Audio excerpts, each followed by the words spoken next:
In continuation of Security Watch Africa assessment of the state of security in Nigeria, a visit was made to the headquarters of the Joint Task Force Northeast Operation Hadinkai in Maiduguri, Borno State. Security Watch Africa's team were received by the theater commander, Major General Christopher Musa, principal staff officers of the theater, and contingent commanders of other security agencies attached to Operation Hadinkai. To acquaint the team with formation and operations of the theater, operational brief was delivered by the theater operations officer, Colonel BENEDICT, who highlighted some of the achievements recorded by the troops.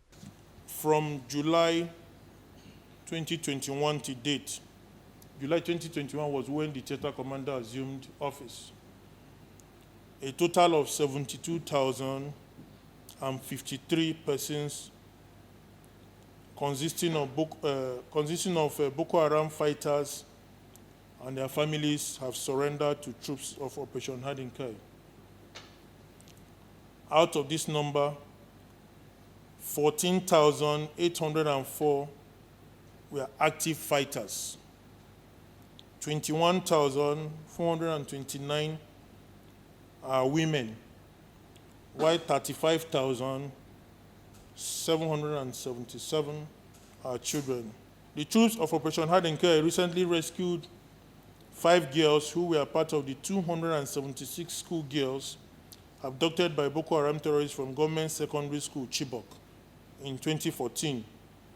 The first of the girls, Hawa Joseph, was intercepted along with her child at Ngazwa in Bama on 12 June 2022 by troops of Operation Hadinkai. On the other hand, Miss Mary Dauda was rescued along with her child in Goza, local government area of Borno State, on 14 June by own troops. Similarly, on 27 June, another Chibok girl named Ruth Bitrus escaped from Boko Haram camp at Ukuba in Sambisa Forest and was intercepted by own troops in Bama. On 25th July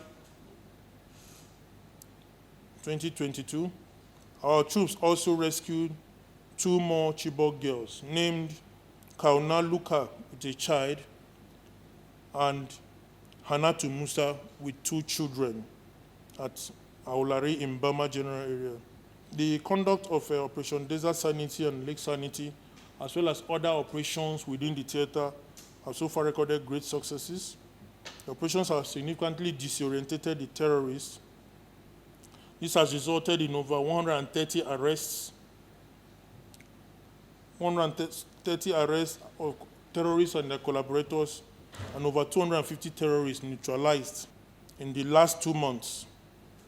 Some of the equipment recovered during the operations against the terrorists include main battle tanks, artillery guns, armored personnel carriers, varied quantities of arms and ammunition, among others. Also, several Boko Haram collaborators, spies, and local logistics suppliers have either been captured or neutralized, with several quantities of goods confiscated or destroyed. To achieve this, the troop had to overcome many challenges and obstacles. So some of the challenges in Operation Hadinkai include terrorism financing, which you are aware is one of the major issues globally, influx of mercenaries and fighters, bureaucracy in procurement of military hardware, the prevalence of improvised explosive devices, amongst other challenges. The command of Operation Hadinkai is concerned with the oxygen that keeps terrorism alive, which is terrorism financing. The terrorists are funded from several local and international sources. Some of the overseas funding comes from international terrorist organizations through several outlets. The terrorists also have local channels through which they receive funds and resupply, such as illegal taxing of farmers and fishermen, as well as use of local traders to acquire critical food supplies. In order to block the loopholes in terrorism financing, the Armed Forces of Nigeria, in conjunction with relevant agencies such as the Economic Financial Crimes Commission, and Nigeria Financial Intelligence Unit, and Interpol have made tremendous efforts in tracking and blocking critical funds meant for funding terrorism. Also, troops of Operation Hadinkai have also achieved immeasurable feats within the theater in frustrating local sources of funding and arrest of local logistics suppliers and middlemen. Despite these efforts, the terrorists still muster limited logistics to sustain operations. In his remarks, the theater commander, Major General Christopher Musa, spoke further on the operations of the troops. It took 13 years and still counting to arrive here, so it wasn't something that was just one-off. And like we said, asymmetric warfare, first and foremost, is not the kind of warfare that you allow, any country should allow you to start. It's better it doesn't start that way because it's a very, very difficult. You are dealing with people you don't know, people that blend with every other person, so you have to be careful to avoid so many things. It's unlike the conventional kind of warfare where you know your enemy. Here you don't. Somebody that you think you are protecting him is actually trying to harm you. So that's the danger about it. But so for the North Central and Northeast, measures too have been taken. Just recently, some postings were made to see so that we can get people with experience that will be able to also take charge. So whatever it is we're doing there will be replicated there, so that we can have that place actually well secured too. So basically, the Chief of Army Staff is doing the best he can. The equipment we got in December actually made a lot of difference for us, and that's what we're saying. So when people are talking of mercenaries, we say, no, the amount you want to pay them, why not give us the equipment? We have the equipment, and this is our country. We have done it other places. Why can't we do it here? So if we have the right equipment, we'll be able to do more. We only got basically about 25-30%, and we achieved this. So if we have like 90, so you can be sure that this thing will come to an end. And everybody is focused. We remain committed to ensuring that there is peace in the Northeast. And we know once there is peace, it will transcend to other regions too. So thank you very much. We appreciate you. We appreciate what you are doing. Because most times, the military doesn't really talk so much, so people don't really know.